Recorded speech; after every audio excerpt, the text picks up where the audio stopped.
इसके पीछे बहुत बड़ा कारण है और इस कारण को समझिए। और इसको ऋषियों ने समझा और समझने का परिणाम हुआ कि 8 वर्ष ब्राह्मण और 10 वर्ष क्षत्रिय, 12 वर्ष में वैश्य को यज्ञोपवीत दे करके और एक अनुभव गायत्री मंत्र दे दिया जाता था। यहाँ से उनके जीवन का सोपान शुरू होता था। इसके पहले का तो लड़कपन में जाता था। तो ये क्यों गायत्री मंत्र ही दिया गया, क्यों नहीं और मंत्र दिया गया? तमाम मंत्र थे, ऋषियों ने क्यों इसी को चुना? इसका जो सबसे महत्वपूर्ण स्थान है, आखिरी है, धियो योनम प्रचोदयात्। परमात्मा बुद्धि में को प्रेरित करता है और बुद्धि द्वारा आपको प्रेरित करता है। प्रत्यक्ष दिखाई नहीं देता है, आपके अंदर ही है, लेकिन आपको दुर्गुणों से बचाना है, सद्गुणों की तरफ प्रेरित करता है। जो निश्चय ही इसको जपता है। आप सुनिए, थोड़ा सा एक कथानक हम देते हैं। जोगी का आत्मचरित्र नाम की एक पुस्तक है, जिसमें ऋषि ने अपने जीवन का, ईश्वर चंद्र विद्यासागर ने बहुत उनको प्रेरित किया कि हमने वेद वगैरह किताबें तो बहुत सी पढ़ी अध्यात्म की, लेकिन व्यवहारिक ज्ञान हम लोगों को नहीं है। व्यवहारिक ज्ञान आपके जीवन का जो है, उसकी एक पुस्तक या कुछ ज्ञान उस पर अवश्य दीजिए। तो अंत में उन्होंने स्वीकार किया और उसको इतना शर्त दे करके कि जब तक मैं रहूं तब तक ये न छपे, उसके बाद ही इसको छापना। उन्होंने संक्षेप में अपना जीवन संस्कृत में लिख करके दिया। आचार्य भट्टकर्णी ने इसका हिंदी में बाद में अनुवाद किया उनके मरने के बाद, और एक पुस्तक के सत्यास प्रकाश जैसी मोटी हो गई। अगर बहुत ही उपयोगी किताब है साधकों के लिए, अगर वो कहीं से मिल जाए तो आप लोग उसको दें और अवश्य स्वाध्याय करें। और बच्चों के लिए क्या है उपयोगी? ऋषि कहते हैं कि हम साधना काल में थे तो 2 गुरु हमारे थे, कन्हा की ये ज्वलन प्रसाद गुरु, और क्या नाम है, एक हैं, क्या बताया, स्मरण शक्ति ऐसे हमारी कभी ख्याल पर आएगा, शिवानंद पुरी और ज्वालानंद कन्हवा की गिरी, ये 2 उनके गुरु रहे हैं। इनका यह स्थान बहुत माना है उन्होंने। तो इन दोनों ने उनको क्या किया कि शिवानंद जी ने इनको राजयोग सिखाया और इन्होंने कन्हवा की ज्वाला प्रसाद ने इनको कन्हवा की हठ योग सिखाया। इन दोनों गुरुओं का बहुत बड़ा एहसान माने हैं ऋषि, और उसके बदौलत उनका बहुत से काम हुआ। तो अंत में परिणाम क्या हुआ कि ऋषि बताते हैं कि हम 6000, ये 600, सुबह 600 सायंकाल गायत्री मंत्र जप के तब भोजन करते थे। इतना करा उन्होंने गायत्री मंत्र का इतना तो किया, और इस मंत्र का प्रभाव ये हुआ कि उनके जीवन के सारे रास्ते, क्या नाम है कि एक बड़ी लंबी कहानी हो जाएगी। जहाँ जहाँ संकट में पड़े हैं वहाँ वहाँ इस मंत्र ने जप ने उनको रास्ता दिया। अब एक जगह उनकी सुन लीजिए कि परमात्मा कैसे प्रेरणा करता है। इसलिए बच्चों को, सबको, क्या नाम है कि 3 कौम को एक यज्ञोपवीत करके और एक गायत्री मंत्र दे दिया जाता था। अगर श्रद्धा से इसको सुबह शाम 10-5 मिनट भी अगर जपोगे तो तुम्हारे रास्ता, जीवन का मार्ग प्रशस्त होता चला जाएगा। परमात्मा तुमको प्रेरित करेगा, गलत चीज़ों से बचाएगा। भय, लज्जा, संकोच द्वारा अनेक प्रकार से वो आपको ऐसे अवसर देता है। मैंने तो यहाँ तक पाया है कि जिस समस्या का समाधान न कोई गुरु मिलता न कहीं, अनायास वैसी किताब मेरे हाथ में लग जाती थी और पन्ना खोलने पर वही पन्ना खुल जाता था जहाँ समस्या होती थी। ऐसी ऐसी सुविधाएं परमात्मा देता है अगर सही उसकी व्यवस्था करें। तो इनके जीवन में क्या हुआ, वहाँ पर इन लोगों ने उनको कन्हा की दुधेश्वर महादेव में कन्हा की इनको महर्षि दयानंद को दोनों ने हठ योग और राजयोग का 1 महीने पूरी शिक्षा दी। शिक्षा देने के बाद कहा अब हम लोग आबू पर्वत पर जा रहे हैं, तुम 1 महीना यहीं पर बैठ करके साधना करना और इसके बाद हम लोग तुमसे बुद्धेश्वर महादेव में मिलेंगे। ये यहाँ 1 महीना करने लगे, वहाँ गांव वाले उनको दूध और भोजन पहुँचा जाते थे, उनकी झोपड़ी थी जंगल में। संयोग बसात उन गांव वालों ने समझाए तो महात्मा लोग चले गए और 2 दिन तक नहीं कोई न दूध आया न भोजन आया, न पियो, तो लोग चले गए। और वहाँ पर दयानंद 2 दिन भूखे रह गए और उन लोगों ने कहा था कि देखना दयानंद, अगर तुमको भोजन पानी आए तो आए और ना आए तो काला नमक डाल कर पानी में पी करके बिता लेना, लेकिन कहीं जाना मत, साधना तुम करो। अंत में बलराम है 2 दिन ऐसे ही बिताए। तीसरे दिन एक गाय जो खोल रहे थे वहाँ से वो झटका मार के निकली और रभाती हुई बच्चे को दूध पिलाने के लिए रभाती हुई वहाँ से भगी। 2 उसके गोसे थे, वो दौड़ करके चाहे पकड़ना, किसी तरह से नहीं पकड़ में आई।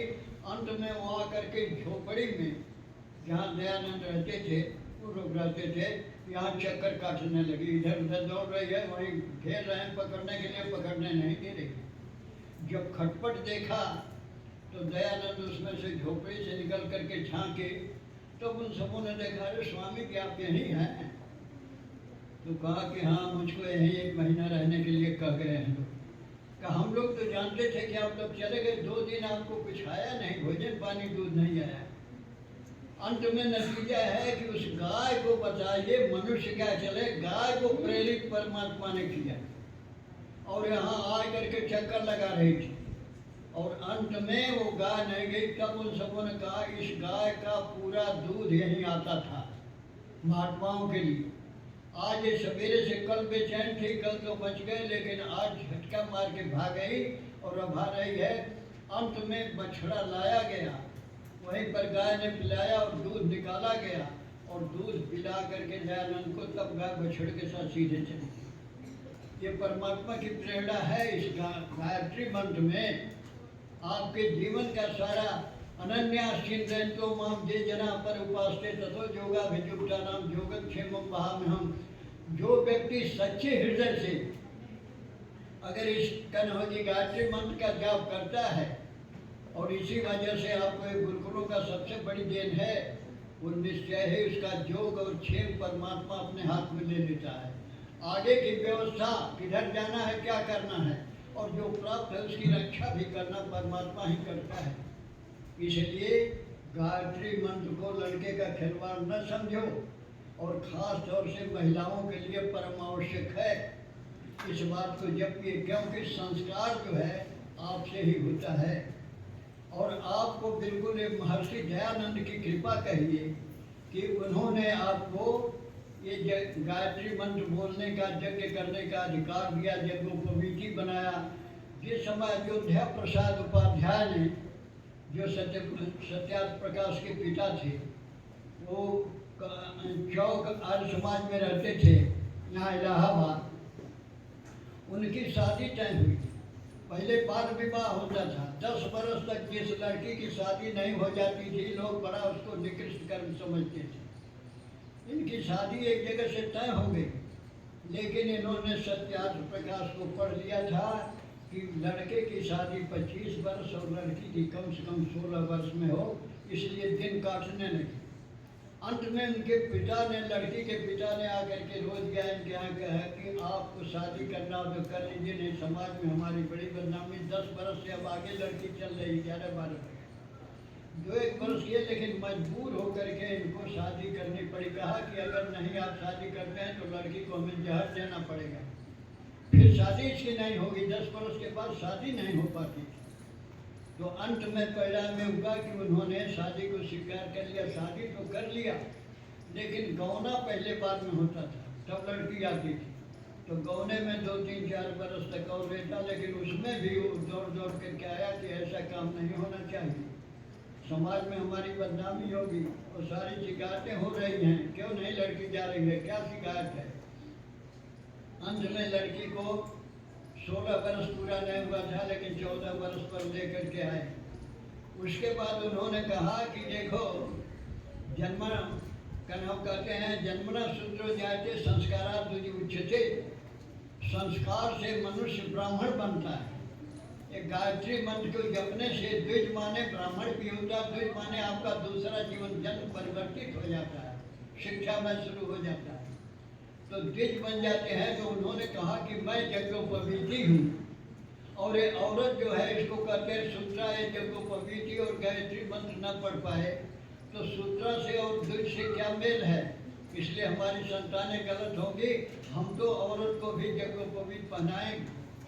और उन्होंने यज्ञोपवीत का जब प्रण लिया और औरत का यज्ञोपवीत जब कराया, हाहाकार मच गया चारों तरफ पूरे भारत में कि औरत को गायत्री मंत्र देने जा रहे हैं और यज्ञोपवीत पहनाने जा रहे हैं।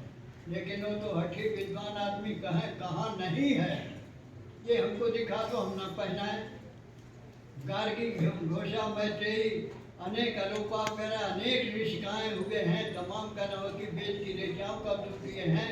सारी बातें कहाँ है कि गायत्री इनको मंत्र नहीं बोलना चाहिए और इनको यज्ञोपवीत नहीं पहनाना चाहिए। पहले गुरुकुलों में होता था और वो परंपरा आज भी है। गुरुकुलों में श्रावणी उपक्रम पर क्या नाम है कि यज्ञोपवीत बच्चियों को पहनाया जाता है, गायत्री मंत्र दिया जाता है। लेकिन उसके बाद केवल यज्ञोपवीत पहन लेने से और गायत्री मंत्र कह देने से काम नहीं चलेगा। उस गायत्री मंत्र से आप संबंध जोड़िए। आप गाते हैं त्वमेव माता च पिता त्वमेव, त्वमेव बंधुश्च सखा त्वमेव, त्वमेव विद्या द्रविड़ं त्वमेव, त्वमेव सर्वं मम देव देव। परमात्मा से कोई नाता तो जोड़ लो, माता मान लो, पिता मान लो, भाई मान लो, बंधु कोई नाता जोड़ो। और इसके लिए सबसे उत्तम समय जो बताया गया है संधिकाल, दिन और रात्रि का जो संधिकाल होता है वही संध्या का सबसे उत्तम समय। क्यों? उस समय सुषुम्ना नाड़ी प्रबल होती है। दिन में दिन की गर्मी सहने के लिए चंद्र नाड़ी चलती है विशेष रूप से, और रात्रि को जब ज़्यादा शीत पड़ती है तो सूर्य नाड़ी चलती है। और सुबह काम जब वे परिवर्तन करते हैं तो 1.5-2 घंटा का समय जो होता है इसे ब्राह्म मुहूर्त कहते हैं। और एक ब्राह्म मुहूर्त में सुषुम्ना नाड़ी चलती है, दोनों नाड़ियाँ साथ चलती हैं। तो जिस समय चंद्र नाड़ी चलती है उस समय सांसारिक कामों में मन ज़्यादा लगता है, शीतलता और शांति बड़ी मिलती है। लेकिन जिस समय चंद्र नाड़ी का ये सूर्य नाड़ी प्रबल होती है, कठिन से कठिन, कठोर से कठोर काम करने की क्षमता बढ़ती है। लेकिन जब सूर्य नाड़ी सुषुम्ना चलती है, दोनों नाड़ियाँ साथ चलती हैं, तो परमात्मा के भजन का सबसे उत्तम समय है ध्यान की प्रक्रिया। उस समय ध्यान लगता है अच्छी तरह से दोनों नाड़ियों के योग से। इसलिए संधि काल दिन और रात्रि का जो संधि है और रात्रि और दिन का जो है, इस संधि में ही परमात्मा से संधि करने का ये ब्राह्म मुहूर्त सबसे उत्तम समय है। और एक बार बच्चों तुमको समझा देते हैं, आगे ही से समझ लो। कितने लोग करते करते क्या वृद्ध हो गए, जिंदगी भर कुछ हुआ नहीं। कारण क्या है? पृथ्वी में आकर्षण शक्ति है, गुरुत्वाकर्षण शक्ति है।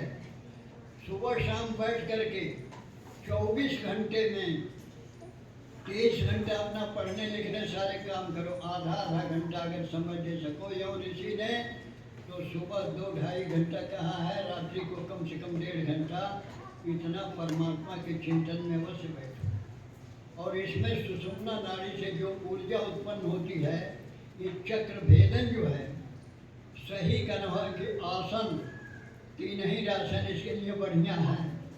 या तो व्यासासन में बैठ जाओ, या अर्ध व्यासासन में, या सिद्धासन में बैठो, या वज्रासन में बैठो। ये साधना की इसमें रीढ़ की हड्डी पूरी सही होनी चाहिए, सहस्त्रार तक। तो इसमें कुंडलनी का यहीं से व्यवधान होता है। तो धीरे धीरे आप कीजिए। उसकी विधि बताने में यहाँ पर रोज आपको बता ही रहा है। सारे अष्टांगिक योग बड़े अच्छे तरीके से समझा रहे थे, तो आप इसको समझिए। अष्टांगिक योग बहुत ही करें, लेकिन उसके करने के बाद आसन से जब उतरिए तो आप निश्चय पृथ्वी पर खुला पैर न उतरिए, नहीं तो आकर्षण हो जाएगा सारा कन्हवा की चौपट किया कराया गया। इसमें कन्हवा की पृथ्वी जो होती है आकर्षण चुंबकीय शक्ति है, सब कन्हवा की गायब हो जाए, ये अर्थिंग हो जाएगी। इसलिए हमारे ऋषियों ने हम लोगों का जब पवित्र हुआ तो खड़ाऊं लकड़ी जो है वेल टेम्परेचर फीट है, और इसमें आपके सामने प्लास्टिक भी है, तो आप कम से कम प्लास्टिक या चप्पल पर ही घंटे 2 घंटे तक तो जमीन पृथ्वी पर न रखिए। नहीं तो किया कराया सारी जिंदगी करते रहो। बड़े बड़े महात्मा लोग हैं, दाढ़ी जटा बढ़ाए हैं, लेकिन इसका क्या नहीं नतीजा है कि करते तो जब तो खूब करते हैं, रास्ता चलते तो करके, लेकिन कोई असर नहीं है जहाँ के तहाँ है, क्योंकि इनको ज्ञान नहीं। अर्थिंग कैसे हो जाती है? तो इन बातों को समझो बच्चों। तो गायत्री मंत्र जपने से तुम्हारा एक तो तुम्हें विद्या पढ़ना है, ज्ञान, वेद माने ज्ञान ही होता है, इससे सुंदर कोई रास्ता ज्ञान का है नहीं। तो इसमें तुम्हारी प्रेरणा परमात्मा करेगा, आगे बढ़ोगे। ऋषि ने इसी जप के बदौलत 20 वर्ष का ये साहित्य जो है 3 वर्ष में ही बिल्कुल कंप्लीट कर लिया। और जिस समय गुरु से कहा कि 3 वर्ष में कंप्लीट हो गया, तो कहा आपको हमारा ज्ञान पूरा हो गया। कहा कि उन्होंने दक्षिणा में 1 मुट्ठी लौंग मांग करके लाया। लौंग गिरिजानंद खाते थे, तो उस लौंग को लाया, और जब गिरिजानंद को लौंग दिया दक्षिणा में, तो कहें कि इतनी बड़ी तपस्या का, शिक्षा का 1 मुट्ठी लौंग दक्षिणा देना चाहते हो? तो उन्होंने कहा कि गुरुदेव मेरे पास तो ये भी भीख मांग के लाया हूँ, मेरे पास है क्या जो दूँ आपके? का तुम्हारे साथ सब कुछ है, तुम देना नहीं चाहते। तो उन्होंने कहा कि ऐसी बात है नहीं गुरु, हमारे पास चीज हो आप न दें, ये है क्या नाम है कि शिक्षा का, वेद ज्ञान का ज्ञान।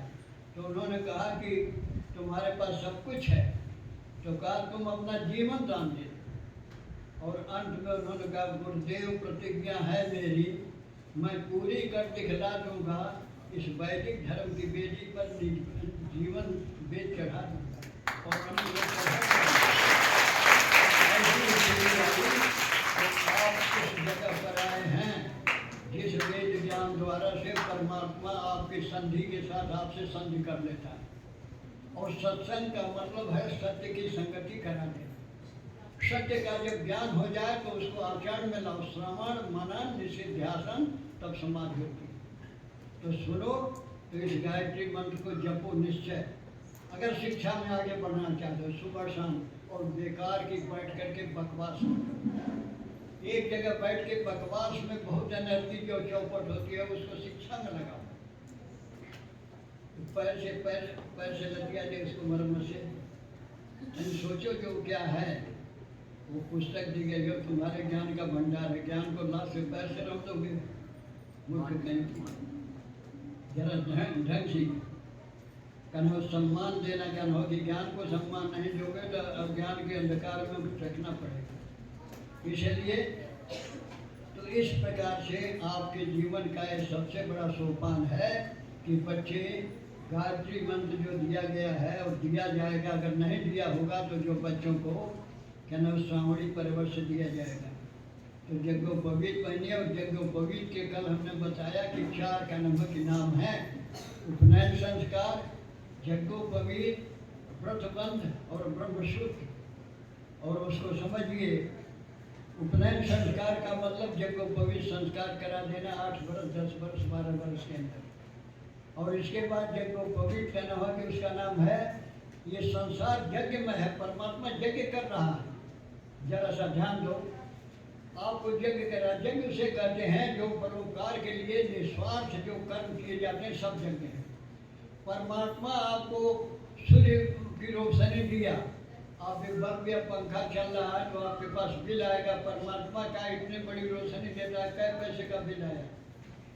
को पैसे का आया है बिल किसी के यहाँ, और सारे संसार को प्रकाश दे रहा है।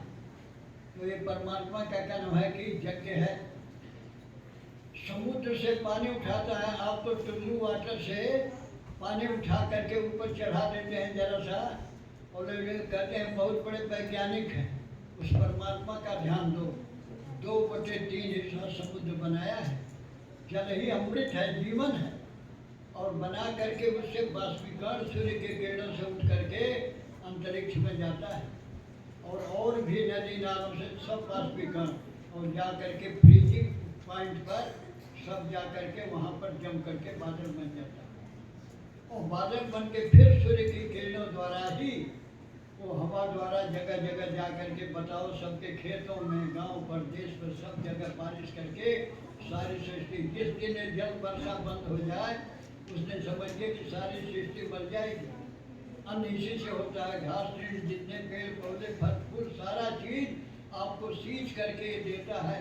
कै पैसे का ट्यूबवेल का पानी लेते हो तो पैसे आते हैं ना, कै पैसे का बिल आता है आपके यहाँ। सब आपके खेत घर बैठे ही सींच रहा है, फल वनस्पतियों को नदियों में नालों में पानी दे रहा है, उसमें जीव जंतु सभी जी रहे हैं। ये सारी व्यवस्था परमात्मा बिना खाना पैसे की करता है। नाना प्रकार के अन्न, नाना प्रकार के फल मेवे सब कुछ दिया है और एक पैसा न लिया, न किसी को कुछ कहता है। और खूबी है, दुष्ट को भी देता है, पापी को भी देता है और सज्जन को भी देता है। किसी को भूखों नहीं मारता है, लेकिन उसके कर्म का फल तो अवश्य दे देता है।